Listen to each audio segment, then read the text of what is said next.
hem binadan çıkıyor ama binanın içinden de çıkıyor. Oradan da yükseğe çıkıyor. Ama ben ilk zaten baş binana anlattım o da ya.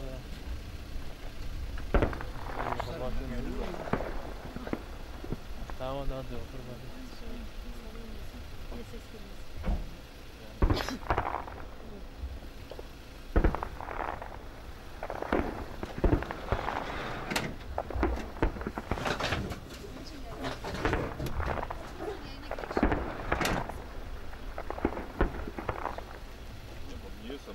Şunları vurmamız lazım.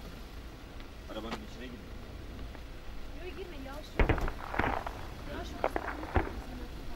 Ben de diyorum işte vururlar. Zorlan. Bir kere yapacağız.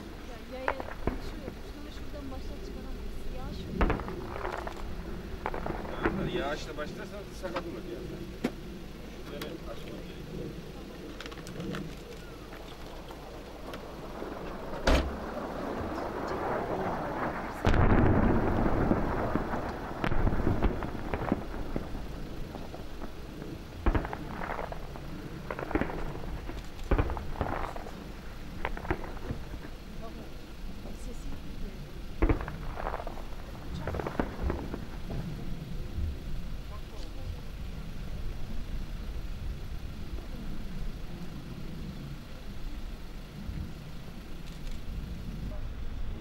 Girdin mi? Tamam, girmediysen o zaman bekle. Ben seni 1-2 dakikaya arayacağım. Tamam. Şimdi çatışma başladı. Uçak attı bir tane. Yayın ilk haberden çıktık araba oldu.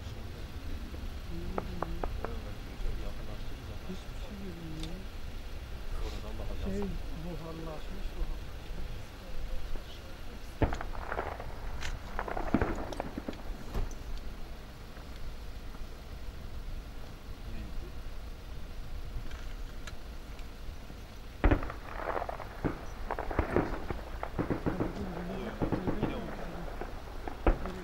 Acele et.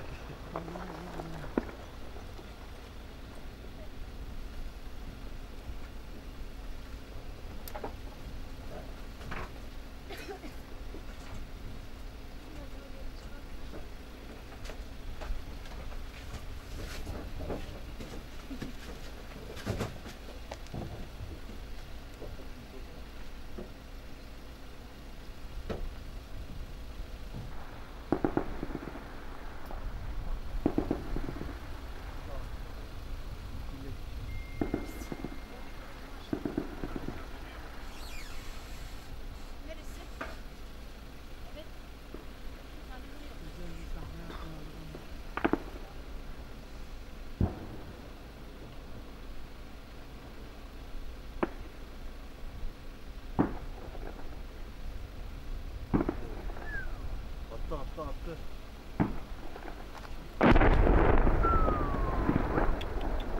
Uçak mıydı? Uçak mıydı? Bir topmuş. Tepeyen olduğu yere attılar değil mi? Bu kadar ses çıkaran kamyon gördüm. Bu YPG işi değil. İşi değil. Onlar o binadan sonra. Belki de bir o şeyin lambaları şunu ya. Tabii oradan atıyorlar. Şundan bir bakabilir miyim ya?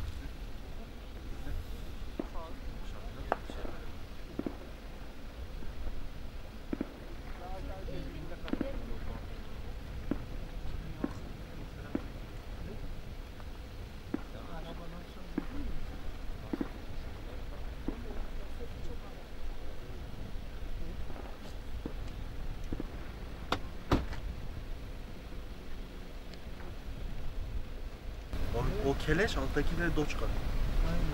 Burası kimin elindedir tam olarak? YPG o. Ondan sonrası işit hemen başlıyor. Hazırım. Yani bu şahıslar bir şey mi yaptı? Yok, bunları IŞİD'e atıyor. Az önceki bombayı da YPG IŞİD'e attı. Peşmerge oradan IŞİD'e attı. Hadi ya. Gece. Bu değil ya.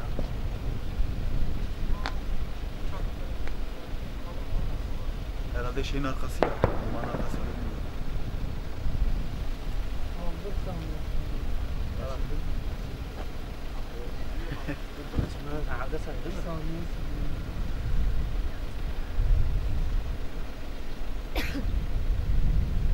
عشان هذا عشان هذا Küçüklerdiler.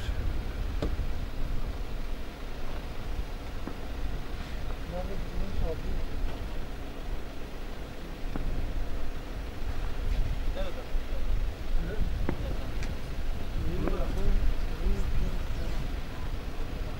Evet, saat 15'te yaptığımız canlı yayında Kobani'de sessizlik hakkı demiştik. Ancak Kobani'de durum hiç belli olmuyor. Hangi saatte çatışmalar yoğunlaşacağı belli olmuyor. Az önce yaklaşık 10 dakika önce çatışmalar Yeşil'de dendi. YPG güçleri ağır silahlarla Türk mahsulleri olsun hemen doğusunda bulunan binalara yakın noktaya gelerek Kanyarku Belediye civarında bulunan iş üyelerine saldırılar gerçekleştirdi.